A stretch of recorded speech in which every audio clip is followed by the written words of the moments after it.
s'il te plaît, arrête un peu tout. Examine-toi, examine tes faits et gestes, examine tes pensées, examine l'activité de ton âme, examine, bien-aimé, ton cœur, examine toutes choses, tout, examine un peu et pose-toi la question. En réalité, j'ai fait la rencontre du Seigneur Jésus. Qu'est-ce qu'il a créé de nouveau en moi? Si rien n'est nouveau en toi, c'est qu'il n'a pas encore pris la première place. Ça veut dire que tu as encore un travail à faire. Et la première chose que tu devrais faire, c'est de te repentir. La seconde, c'est d'être très sincère. Parce que beaucoup ne sont pas du tout sincères.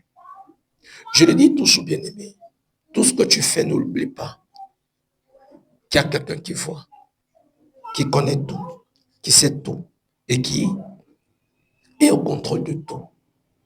Lorsque Jésus-Christ entre dans ta vie, bien-aimé, ce n'est pas pour réparer l'ancienne vie. Il vient créer des choses nouvelles. Il vient créer la nouveauté. C'est là où maintenant le nouveau départ vient s'installer.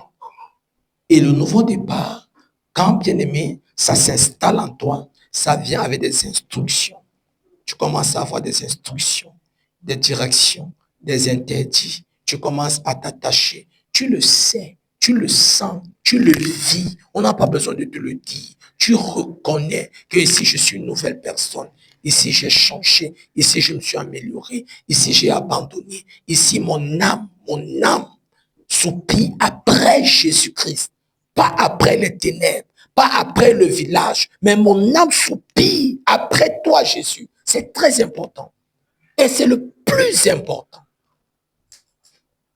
Marcher en nouveauté de vie.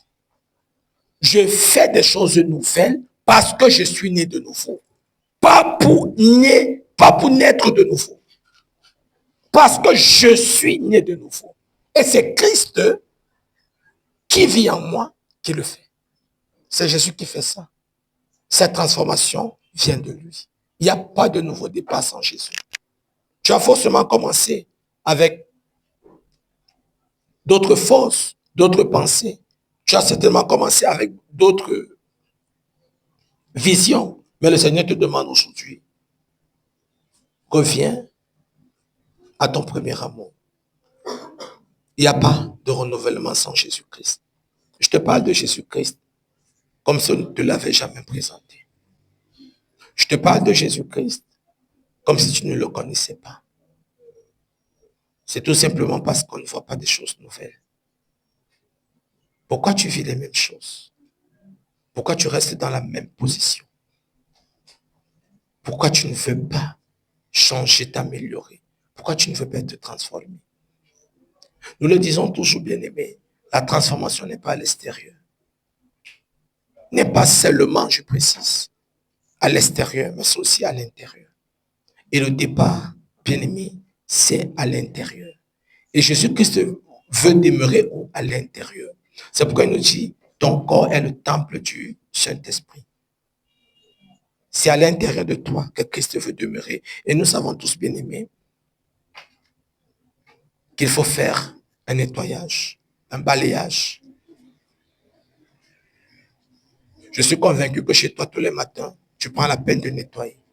Je suis convaincu que tous les soirs, tu prends ton bain tous les matins. Je suis convaincu de ça. Mais est-ce que tu peux t'asseoir et décider de mettre aussi la propriété dans ton cœur? Est-ce que tu peux t'asseoir et décider d'avancer avec le Christ, avec Jésus?